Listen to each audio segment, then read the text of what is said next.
and thanks for tuning in. For the Looking Back series, I'm Marianne Pleva. This is the 14th show in our series. Shows feature local people who, I believe, are living extraordinary lives. A nurse by profession, her first 10 years were spent in Essex. After that, she and her family lived in a lighthouse in Montauk. Our guest today truly believes in living every moment. And I'm pleased to welcome Margaret Buckridge Bock here today. Thank you. So thank you for being here, and we have lots of questions, so we'll get right to it. So Margaret, when, and I should say most people call you Bucky, but I'm not sure what I'll do. I'll call you one or the other, but you'll know. I answer to both. Okay, very good. When and where were you born? I was born in Essex at 6 Collins Lane. And there's a picture taken from the side, so it looks a little bit different. It looked very different in my day. It had brown shingles. And did it have the front porch? Yes, probably it did have the front porch. And it had the bay windows, you think? No bay windows, no. Yeah, that's sort of a more modern thing, probably 1950s or so. So that house was, I think, what was that? Oh, 1902, I think. It was built around that time, yes. Yeah. And how did you get your, so you told the date of your, when you were born too? Oh, September 24th, 1919. Okay, well that's an important date to remember. And how did you get your nickname? Oh, well, it came from my last name, Buckridge. And in fact, practically everyone in the family had some kind of a Buck name. Yeah. My brother Erwin was called Buck, and my sister was also called Bucky, which could be a little confusing, but the family called us by our given names. And my mother, they used to call Mrs. Buck. Well, that's hard to keep everybody separated, but now you have a relative, a nephew that lives in that house still. Yes, my nephew, Bill Buckridge. Who I guess works for the town of Essex. He did work for the Lee Company in Westbrook, but he has retired. From there. He has been active in the fire department in Essex. Right. But is he a Bucky or is he a Bill? I think he's just a Bill. Okay. Yeah. Okay. So, were your parents both Essex natives? No, my mother was. My mother lived practically all her life in Essex, and her ancestors date back to the 1600s. But my father was born in West Farms, New York, which is currently a part of the Bronx. I see. Okay. And what year were they married? Oh, they were married in 1900. And did they?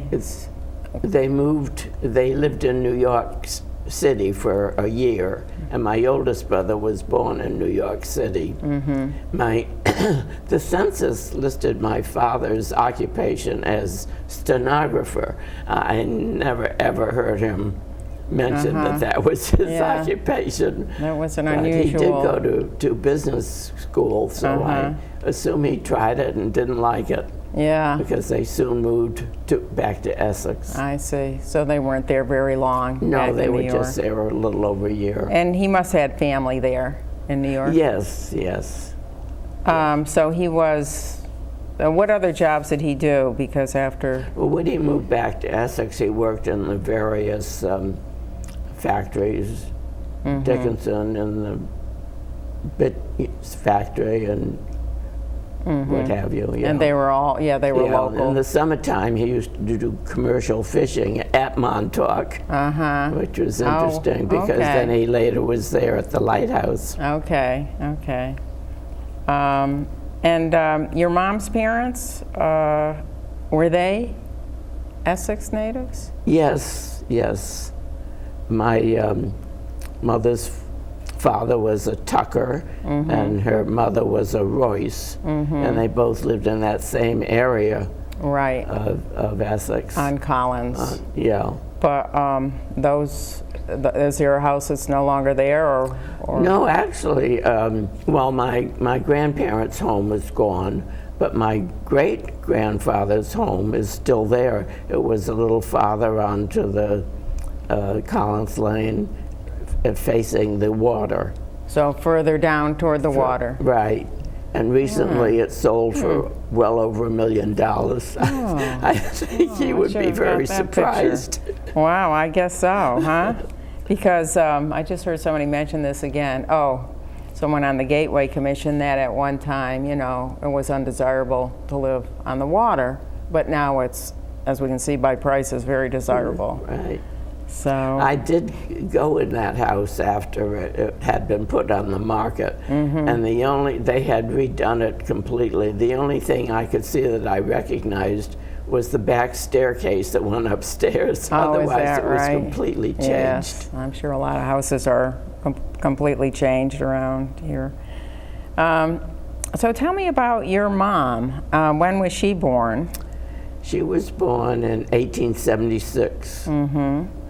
And where did she go to school? Well, she went to school at the academy, but unfortunately her father died when she was 12 years old, and she had to reluctantly quit school to go to work to help support the family. I see, yeah. Here's the Hills Academy, the academy with its sign out front, and what an interesting house by the side of it. I wonder who lives in that one. Well, that's one of our crew members here. So, so she had to go to work. So where did she go to work? She worked for the Cheney family, particularly Mrs. Stevenson, who was somehow related to the Cheneys. Okay, and that's, okay, so that is your mom. Yeah, that is my mom, yes. And then the home that she worked at, the big grand house that she worked at Champlain Square, oh, there it is. Yeah, that house still has the well on the side, like between the fence and the road. There's like an old pumping well. I don't know about the well. Yeah, no, it is. It's just like you go over and almost pump it. So I don't know how that got to remain with all the construction, but. Despite the fact that my mother had to quit school, she did not appear to be uneducated. She always used correct grammar and educated herself by doing crossword puzzles and a lot of reading. Which you continue to do, right? Exactly. Crossword puzzles, I read that in that article. So she was a maid there, I don't know, for how many years do you think she stayed there? Until she got married, maybe? Until she got married, I would say, yes. Yeah. So, so you lived in Essex till you were 10. Right. So what are some of your memories of what you did or places that were there? Well, this would have been in the 20s. I had friends that lived as far away as City Street and the Middlesex Turnpike, and I roamed that town all by myself with Did you have a bicycle? worrying about cars or anything. Did you have a bicycle or you just walked? No, I did have roller skates. Oh, One of our favorite things was to skate in the Dickinson garage. It was on kind of a little hill. Okay, in the Dickinson garage on North Main Street. Right, there? right. Oh my gosh. Well, the people in there now would find that interesting. I don't know that they appreciated it, but we did enjoy it. Right. But the picture there, okay, now here's your picture. Was this Hills? Is this Hills Academy? No, you didn't go to Hills Academy. No, I went to the other one that was behind. The school that was in back of the academy that has since been destroyed, unfortunately. Right. And somewhere, I know we talked about where you are. You're in the front row, I think. Can you see? Can you point yourself out there? Oh, I'm in the front row. Like the second one in? Was that it? No, I think I'm the third one in. Okay. It's kind of hard to see from here. Yeah, it is. It is a little monitor. So so you had a lot of friends in different places. What about stores or shops or places? Oh, well, Essex Main Street was really a mecca of shopping, unlike the way it is today. At the head of the street, there was the Mather hardware store, and of course there was the theater, and Chalkers had the music store, and then there was Mrs. Pratt's store, which was kind of a general store, but famous for its ice cream. If you went there and bought a quart or a pint, Yeah. they would fill it so full Oh, wow. that you couldn't close it. Wow, wasn't that And good? across the street was a Rexall drugstore, and next to it was a grocery store, which was called the Economy Store, was the basis of later First National stores. I see. And then, of course, there were the two banks that are still there. That's good. and They have a Harry lot of Barnes stamina. was in charge of the first bank.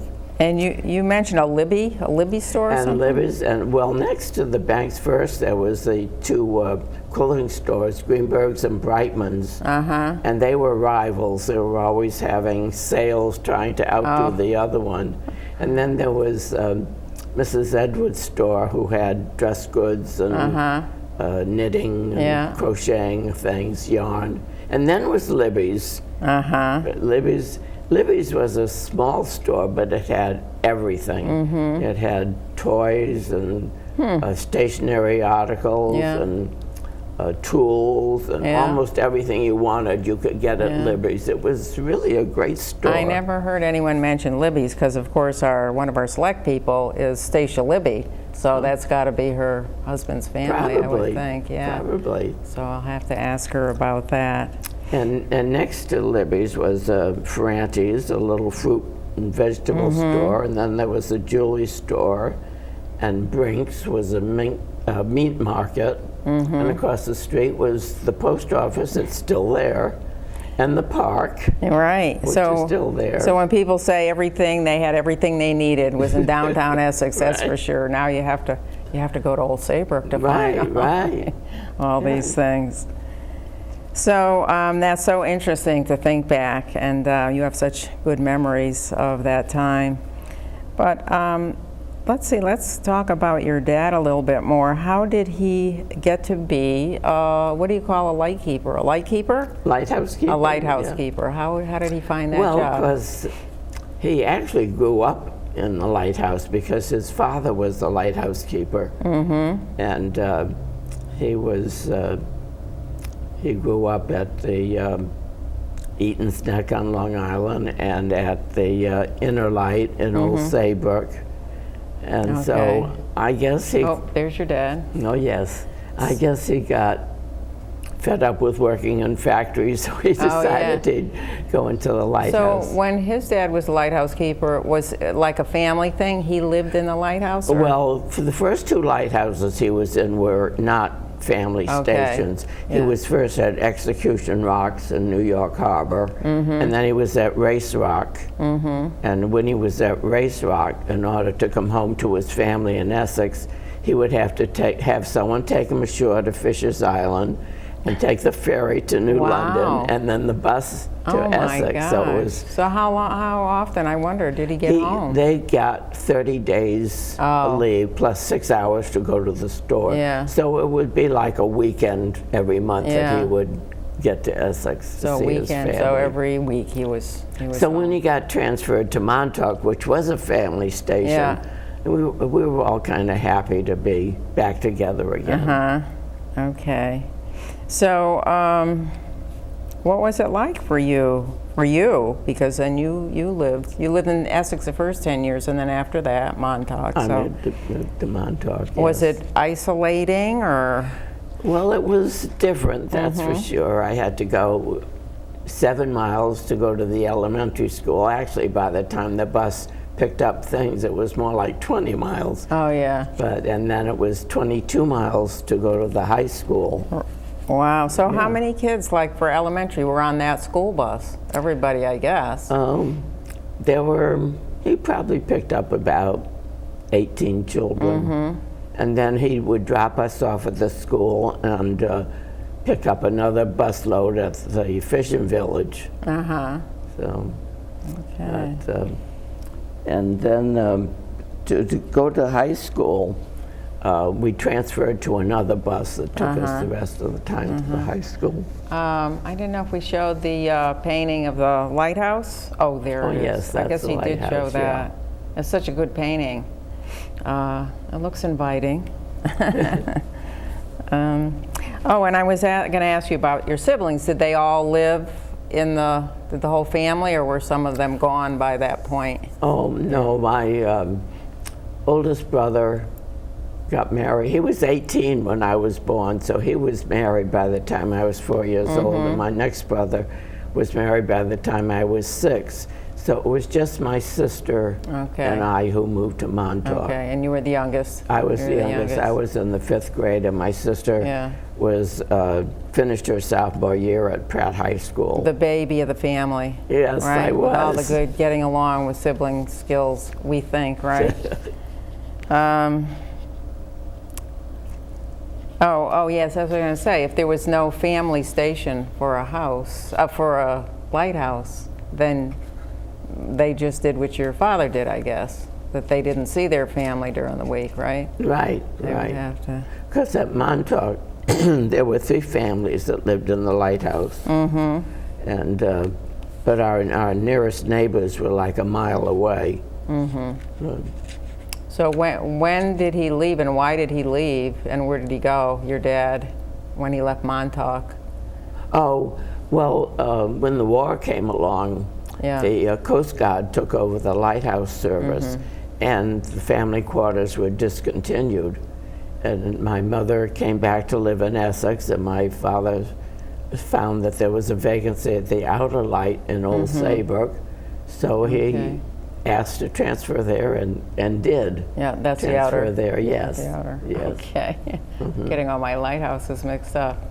So he was only there for a little over a year before he retired. At the age of 70. Okay. So he really, most of his career was at Montauk. Right. Yeah. And he was at Race Rock for, let's see, 6 or 7 years.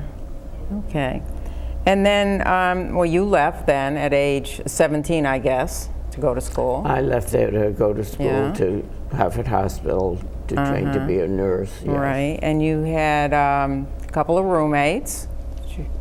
Your 2 roommates at the Harvard Hospital School of Nursing, and we have a picture of that school. Well, that was, but the roommates would have been after we finished our training that we. Okay. Yes. Okay. Yeah. I don't. Okay. Well, that's there. That was taken when I was still at Montauk. Yeah. Okay. So you were under 17, and then. Yeah. It's a picture of the school, the big school building. Okay. This was my senior class at East Hampton High School. Oh. Okay. Okay. Oh, there. Okay. That looks familiar, right? Oh yes, that's the old Harvard Hospital. And so you lived right in that building, right? Or no? Well, it was a building that was adjacent to Okay. that. That was actually the hospital. We had a nurse's residence, 37 Jefferson Street, yeah. And then somebody told me that there was a fire there. Were you there around that There time? was a fire in the hospital. I didn't happen to, it was after I graduated. Oh, yeah. okay. It was something with the tiles, the ceiling tiles? I think somebody threw something down the clothes chute that started the fire. Okay. Yeah. But because there was the circus fire. Yes, yeah. And that was after I finished training too. Right. Yeah. And now you didn't go, obviously you didn't go because you're still here, to the circus fire. Well, you know, I had planned to go to the circus fire. My husband was overseas at the time, and I had written to him that I was going to the circus. But meanwhile, my friend Vivian decided that we should look for her dresses. She was getting married that summer, so instead of going to the circus, we went shopping, and so we did not get to be at the fire. But my husband, of course, didn't know until days later that I was safe. Yeah.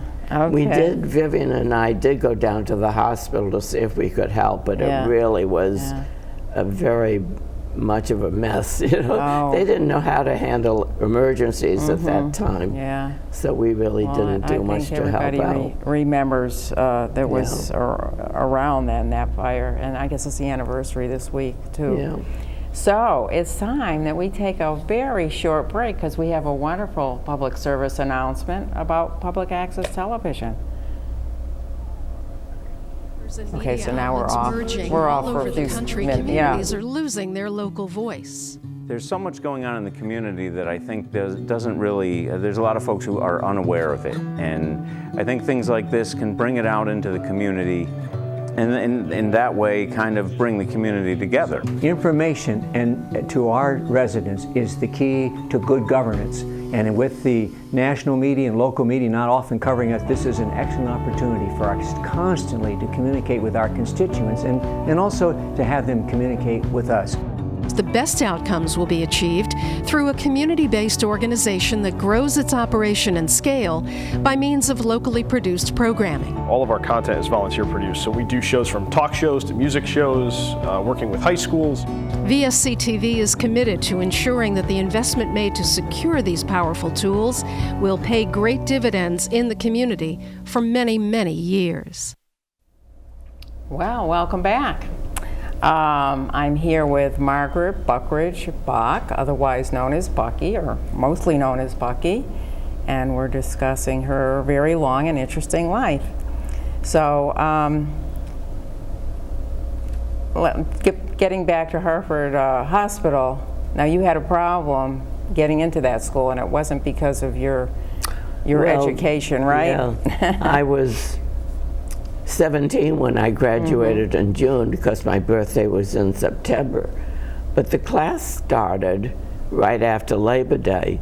So because I wasn't going to be 18 until the 24th, they made me wait to join the February class, which, as it turned out, was the last February class that they had. However, I think it was a bit of luck, though, because our February group was small, and we were very close. Okay. Yes. So that was good that you got to stay behind a little bit.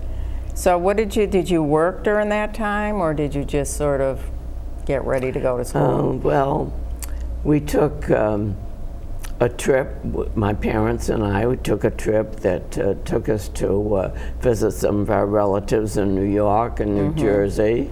We went to Binghamton, and then we went to upstate New York and visited the what used to be the Lake Champlain Lighthouse, and came right. So we took quite a nice trip, ending of course in Centerbrook, visiting my brother. Yeah. Okay. What year did you graduate from Hartford Hospital? From Hartford Hospital, 1941. Okay, and there's the announcement. Oh, okay, yes.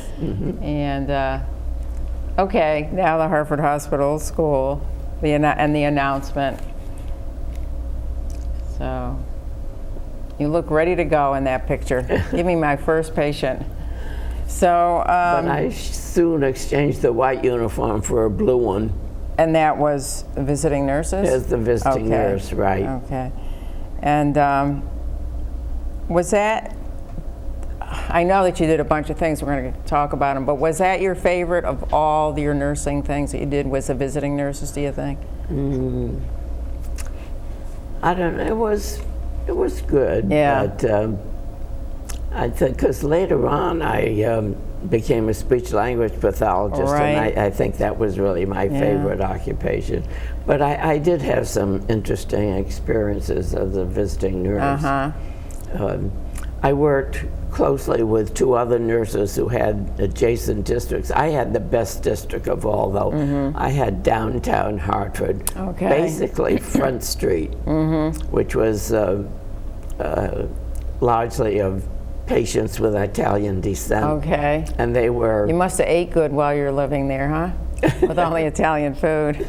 Well, I did have a patient who, one time when I happened in, she'd made pizza. And of course I had to have a piece, and she could see I enjoyed it. So the next week she called the office and said her little child was ill. So I dropped by, but of course the child was fine. But she had made pizza again. And she did it again the next week, and I said, oh, you can't do this, you're gonna get me into trouble. She just liked your visits, huh? Yeah. But But we did, with the other two nurses, we had well-child conferences, and the children were Yeah. seen by a doctor. And Yeah. Now I think that I don't think that anyone, if somebody has a child now, I don't think there's a service like that where somebody will come out. I don't think so anymore. That's no. sad. It really was a great service. Because a new parent would have and no you know, idea. These women, these mothers, you would have thought they would have resented 20-year-old people coming in and telling them what to do, but they didn't. Yeah. They loved it. They loved having this visit. Right. Well, they might have been younger than 20. Yeah. The parents, right? Yeah. But some of them already had half a dozen children. You know. So was that mandatory that you had to go out for every child? No, Visiting nurses? No, well, Just we if they offered us. Okay. No, if they didn't want us, we didn't go. Yeah. But so if they had 6, they might have known. Okay. So then, what other jobs did you do before you went on to your speech, becoming such an expert? Then I left the V&A after I got married. Went to join my husband in Texas. And I worked for a while there in the hospital. Of course, I wasn't licensed in Texas, so I couldn't do public health down there. And the hospital really shouldn't have taken me either, but they got around it by having me come in as a private duty nurse, although I actually worked staff. Yeah. But then when I came home, I went to work for Hamilton Standard Propeller as an industrial nurse. And then after my children were of school age, I became a school nurse. Right. And the reason I went into speech language pathology was because as a school nurse, the teachers kept sending these kids to me with speech problems, and there was no one to help them. So I went back to school to learn how to help them. So did you got another degree then? So I had gotten my bachelor's degree as a nurse, and so I went and got my master's, and actually a 6th-year degree. Okay, so that's a master's in speech? A master's in speech. Okay. Yes. And so, you had your 2 children and you were home with them for a while, but then you got the school job. And we were living in Rocky Hill at that time. Okay. So let's talk about when you got married. What year was that? I got married in 1943. And how did you meet your husband? Oh, well, actually, Vivian, my friend Vivian, and I loved to travel. And so we used to take the ferry boat over to Orient Point, and my father would come and pick us up and take us to the lighthouse. Well, one time we had taken it, and we were waiting for the boat to come in, and these 2 gentlemen approached us and asked us how long a crossing it was. And we laughed because there was a great big sign saying that it was a 2.5-hour crossing. But this was not my husband. This was 2 other people that worked for the periodical Another sales gentleman, company. Yeah. But the one I was with was one of these religions that didn't do, they didn't go to the movies, they didn't do anything, they didn't dance. So I finally told Vivian's friend that I didn't want to see Walt anymore, so they brought Bob along, and that's how I met my husband. That was the fellow we just saw, Bob. And so you were married in 19, and what type of work did he do? Well, he was a salesman for selling magazines door to door at that time. And then he went in the service, and after he came out of the service, he got a job working for Quaker Oats as a salesman. I see. And later, he went into the other end, the buying end for Associated Grocers.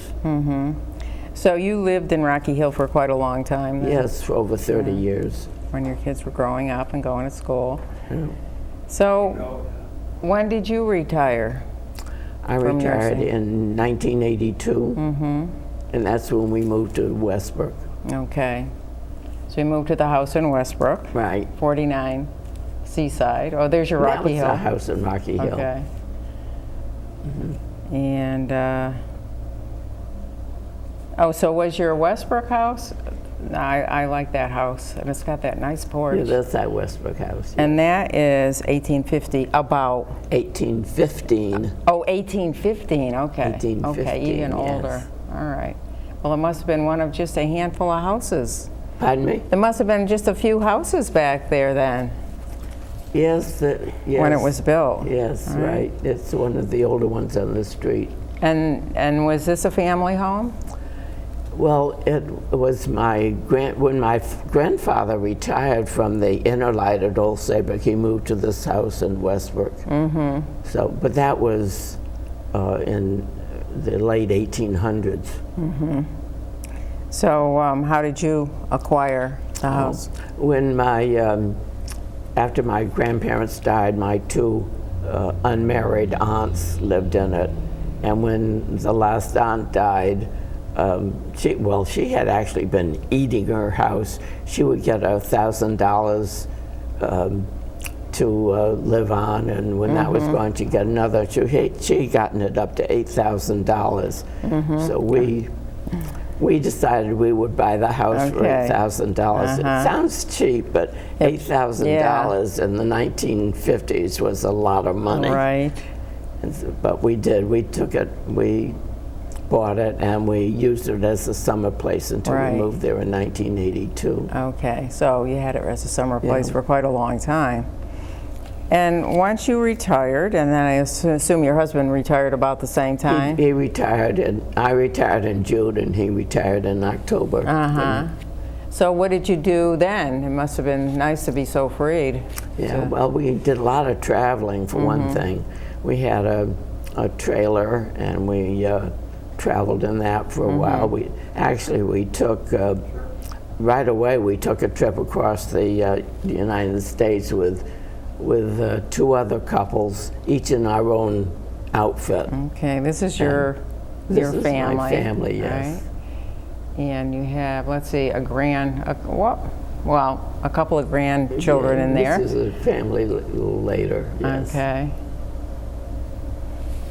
So you took a trip with another couple to... With two other couples, yes. Okay. Went across to California. And you all had a trailer? Or We all had our individual trailers. That must But have been then fun. later on, we took another trip across the northern section and went to Alaska that time. Okay. And then another trip we took was to the Canadian Rockies. And meanwhile, we were square dancing for 30 years. Oh, really? Yes. See, that's so why you're in such great shape. Yeah. All that square dancing. We did a lot of camping with the square dancers. Oh, that's interesting. So, but then at some point you got into one of your other passions, which is history, correct? Right. Yeah, I was into genealogy. Okay. So, it was your family that got you interested in? Actually, I was given an assignment when I was a sophomore in high school to do it, and it really got me interested in it. And my mother told me what she could, but she didn't know an awful lot about my father's family, so she told me to write to my Aunt Martha, who had done some research, and she actually had done quite a bit in those days when there was no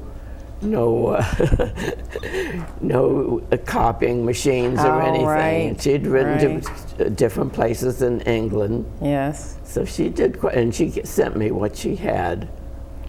And then it got me started, yes. Okay, and then so you're involved with Old Saybrook, the Old Saybrook Historical Society.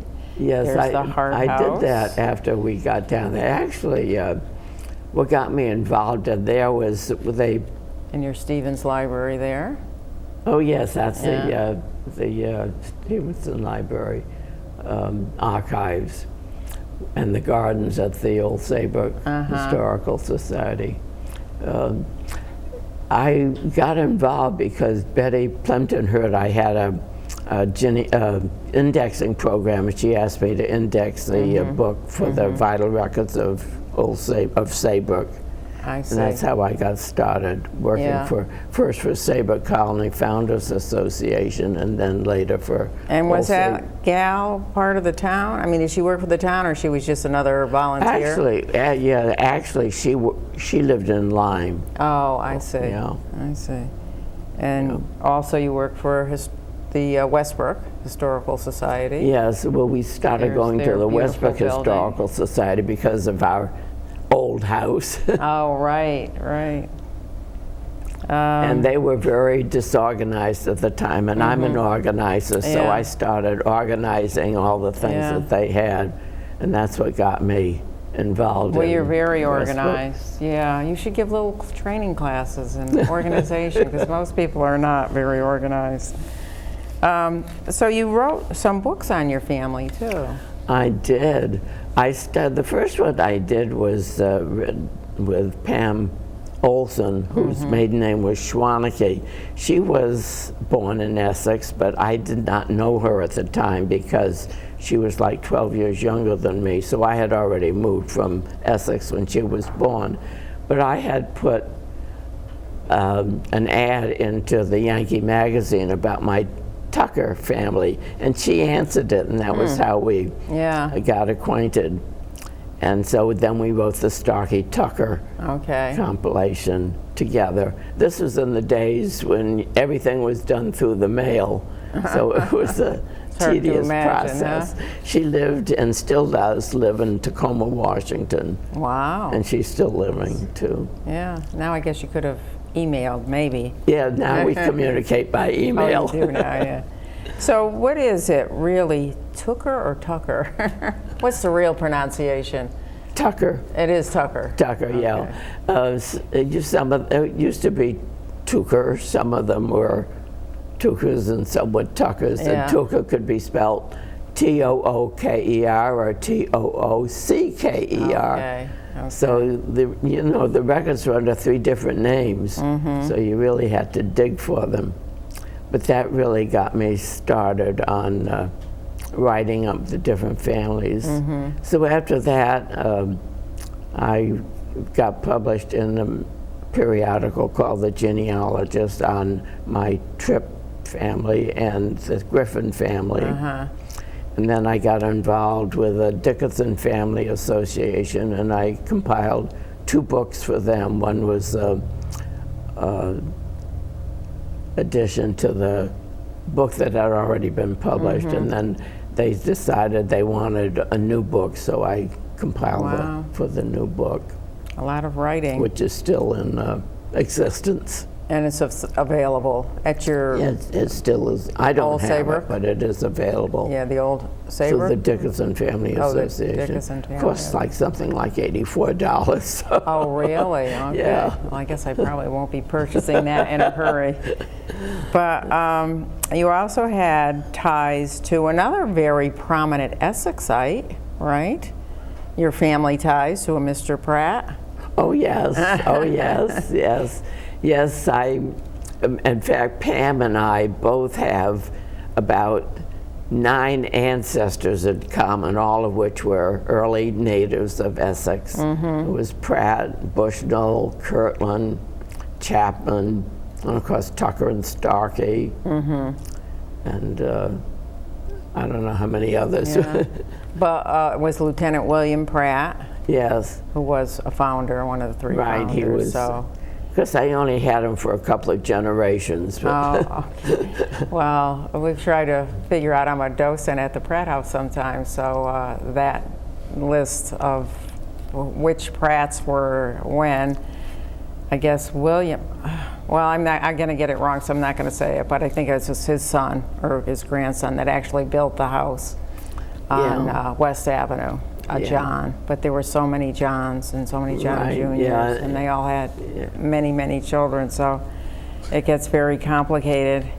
But the Pratt House, the beautiful old Pratt House on, oh, look at that. I'll give it a little plug. It's open for tours well, every weekend, Friday, Saturday, Sunday, 1 to 4 o'clock, and eager docents are there to give you a walk around if you like. Or you can wander about. It's a very interesting place. You'll get your fill of Essex history there.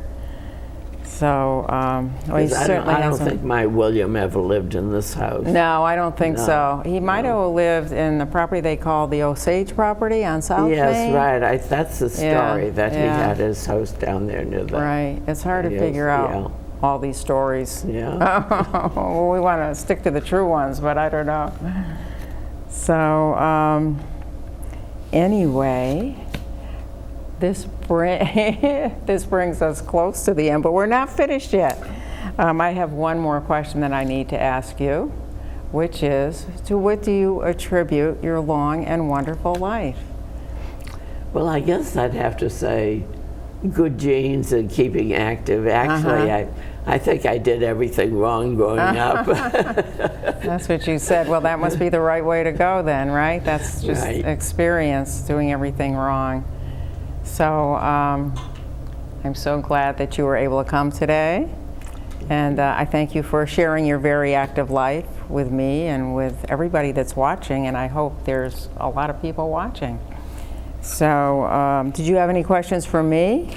No. Or did we miss something we wanted to talk about? Probably. Oh, We I missed know, lots I of know, I things. know. One thing, if that's still available, I just want to show this one picture because I know, can we show, okay, there it is. That's what keeps you Oh, happy yes, that's and my sole healthy. companion. You're so, She right, follows there me she around is. and takes care of me. Right, Her and she name looks is like Sadie, a grand gal to have around, so.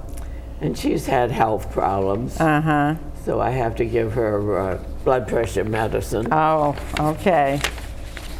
So this does bring us to the close of our program, and I hope you've enjoyed it and learned something from it. And I want to remind you that all shows air every Monday evening at 7 p.m. And you can see any of the other shows in this series by going into the Valley Shore Community TV's website and finding the Looking Back series. Also, training is offered regularly for those wishing to create their own programming. Thanks to all who helped put this show together, and a special thanks to Margaret, Bucky, Bock. For the Looking Back series, I'm Marianne Pleva. Oh, and thanks for watching.